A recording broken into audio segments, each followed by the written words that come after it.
Hey everyone, I'm Michelle Lily. I'm a singer, a songwriter, an entrepreneur, a mom, and yes, I love to cook.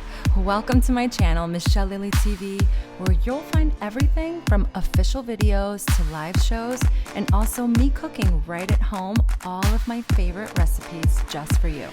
Subscribe now, and welcome to my journey.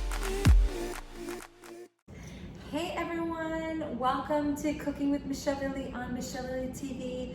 Tonight we are making Riso Patate Cozze. It's traditionally a Pugliese dish that I learned when I lived in Italy, and I'm sharing it with you guys tonight, so stay tuned and learn how to make this amazing dish for you and your family. So these are my potatoes. I'm gonna go ahead and remove the skins and thinly slice them, and then I'll show you what I do. Okay, so here we are. I just sliced all of the potatoes, and they are like this, about that thin. And I have a bowl right here set with cold water and Mediterranean sea salt. So what we're gonna go and do is we're gonna drop all of these fabulous potatoes. Oh, I totally dropped one. Real life. So we're gonna go ahead and put these potatoes in here, and we're gonna let them sit here with this water and salt. We're gonna give it a good stir, and just note that right here on the side, I do have all my ends when I cut the potatoes, all the round bits, only because you'll see later it's gonna be more of a layered meal, almost like a lasagna, but with potatoes, rice, and mussels, and obviously some veggies. So I guess the flatter the surface, the better. So, I mean, please don't throw these away. We're definitely gonna wash them and keep them aside for another recipe. Okay, so earlier today I had shown you that I had submerged the potatoes in salty water. They're still there. Now it's been 2 hours, and I would say they are ready to go.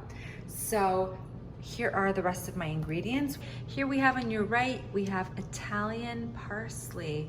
It is super fresh, and if you do have at home only dry parsley, feel free to use that, but today we're using fresh Italian parsley. We have cherry tomatoes. We have 1 onion. You can also use a red onion. So right here we have some Greek Assyrtiko white wine. It's just 1 glass sitting there waiting for us. We have some Mediterranean sea salt. We have some pepper. We have some brown rice. I know many people, well, most people do this dish with arborio rice, but like I've said in previous dishes, I like to only cook with brown rice just because it's that much more healthier. It's higher in fiber, higher in protein. I think it's a great substitute. Don't be afraid to substitute. And if of course you use standard white rice or arborio rice, it's perfectly okay. Okay, so those of you that know this meal know that it's usually cooked in what's called a tagliella. I'm using a aluminum pan. Sorry, I don't have one, and I don't think many people have one, so we're just gonna use what we have, and I think that's just fine. Obviously, I'm going to be on the lookout for a tagliella. Probably my next trip to Italy, that's exactly what I want to buy. But for now, this is more than okay. Here we have some mussels. They are fresh. Let me show you the tag.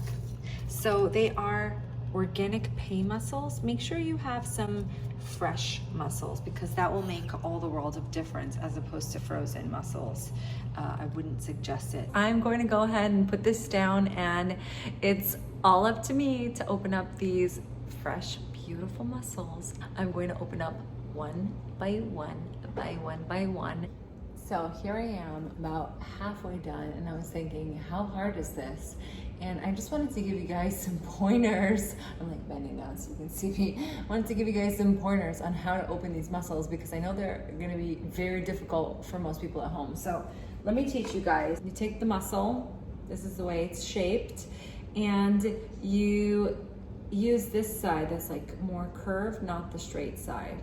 You hold it upwards to the point, okay? And you put your knife right in there, in the seam, or whatever you want to call it. Be careful, just ease it in nicely. Don't apply too much pressure because you don't want your knife to slip. And as you can see, my point is nicely inside.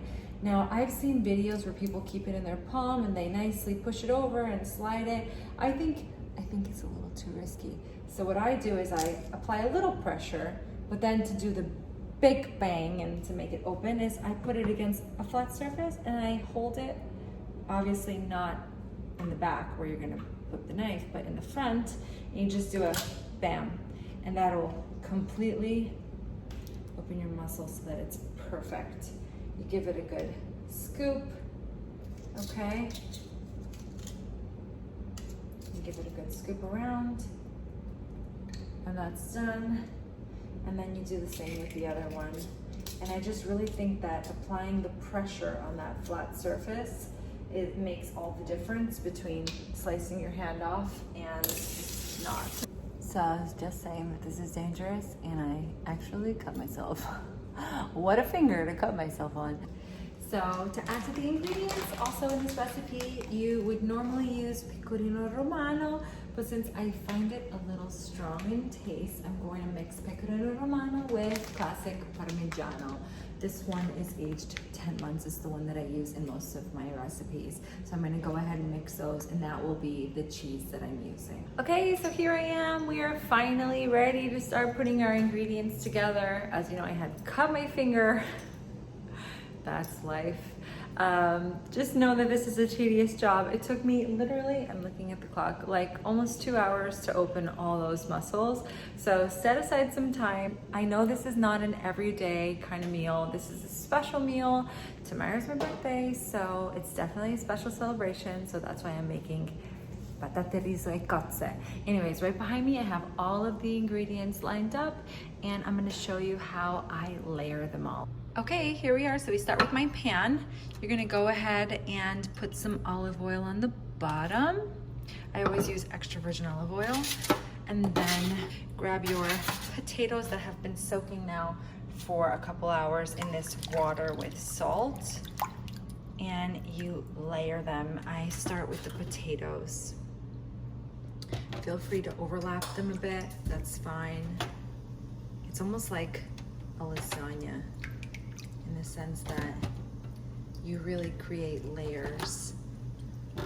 They're a little slippery because they've been in the water, but they were marinating with the salt, and also they were releasing some of the starches, so it's going to be less harsh, and it's just going to be softer and more delish. So there is a layer of potatoes. I see a little area right over there. I'm just going to go ahead and close that up. So after the layer of potatoes, we're gonna go ahead and put some of these veggies. So we put some onion.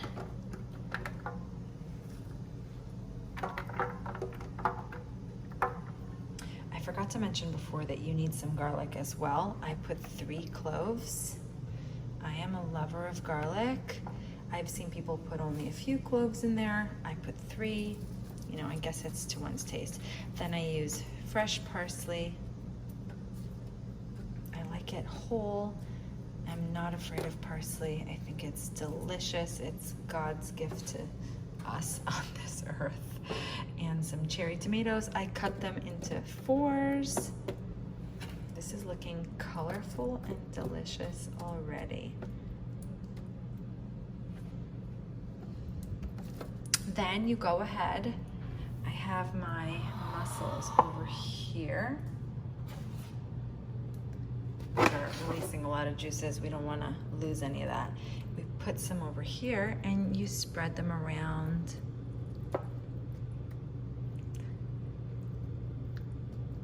I'm quite generous. I've seen people do this recipe with only a few mussels, but I'm like, oh my gosh, it's called Riso Patate Cozze for a reason. We need a lot of mussels, not just a few. Plus, I'm a seafood lover, so we definitely spread them around nicely. And then after that, we're pretty much covering them all. I would pretty much cover it nicely. So I didn't want to bore you guys. After I put down the first layer of potatoes, and then I did the veggies, you know, the cherry tomatoes, onions, garlic, and fresh parsley, and the mussels, then I went ahead and did another layer of potatoes. And right on top of those potatoes, I did add some salt and pepper and then some cheese, which earlier I had said that it was a combination of the Parmigiano and also the Pecorino Romano. So now I'm just gonna go ahead and do another layer and I will catch back with you guys. Okay, so here I am checking back with you guys. I just did another layer and now I'm going to go ahead and put another layer of potatoes. And I'm gonna do that with you guys just so you can see. I did use the remainder of those mussels. So the mussels are only on the 2 layers, yet there are 3 layers of potatoes, okay? Because you're not gonna put mussels on the top of the potatoes. The potatoes are basically the very top, and then the remainder of the veggies that you have left, which you can see are not many. It's just mainly for decor and some color. And then we're just gonna sprinkle it with some cheese and all that good stuff. So let me just show you what I do. This is looking amazing. I'm filling in all those holes, playing Tetris is what I call it. Okay. I see an empty space over there. I'm just gonna go ahead and fix some. Okay, that looks amazing, by the way. Okay, and then I'm gonna go ahead and put some salt, pepper, the remainder of the veggies. And now we're just gonna cover our amazing meal with the remainder of the cheese. I do put whatever's left here. I would say it's about 3 cups altogether of cheese in this entire recipe. So it's about 1.5 cups on each layer. You cover it nicely. I'm just gonna give it a good pour. Okay, and then now you're going to sprinkle with some olive oil. Please do not get rid of your remainder of your cozze sauce. You're gonna put it around the sides because you want all that good juice.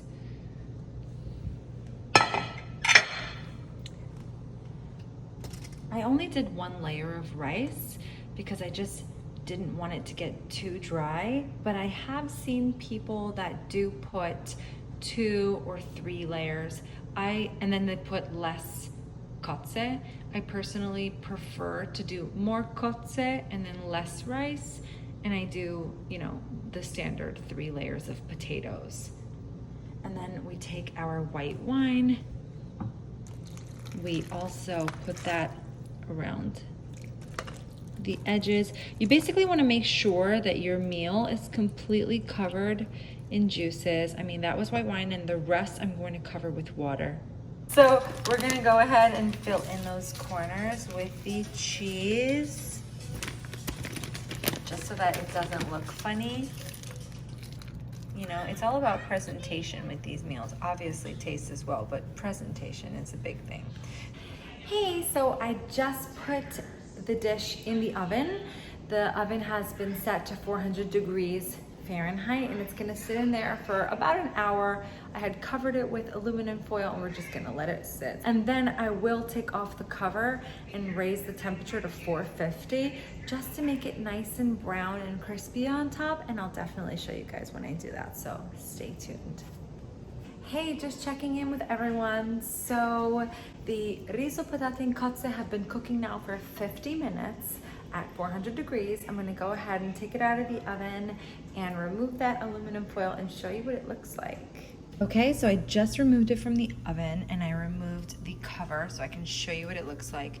It does look really good. However, there's still, if you can see, there's a lot of liquid still in there, and also the top is not really, you know, browned enough. I did go ahead and raise that temperature to 450 degrees, and we're gonna go ahead and put it in for another 20 minutes. Let's see how that goes, and that will hopefully brown that top and obviously evaporate all of those juices. So it's one solid amazing meal. Okay, so it's been in there for 25 minutes now and it looks absolutely amazing. It started to brown and I just know it's ready to come out. Okay, so I let it sit for 45 minutes after I took it out of the stove, and let's open this up and I'll show you what it looks like. Ta-da! Here you go. My amazing Riso Patate. So I'm just gonna give it a good scoop.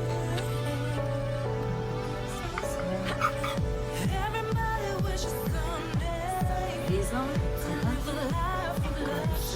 This is what it looks like on the inside. Wow, amazing. Buon appetito. Hey everyone, so it's my birthday today. Happy birthday to me. I just wanted to let you guys know that after I watched all the footage from the Riso Patate and Cozze from yesterday, I realized that when I put in the rice, I thought I was filming, and lo and behold, I wasn't.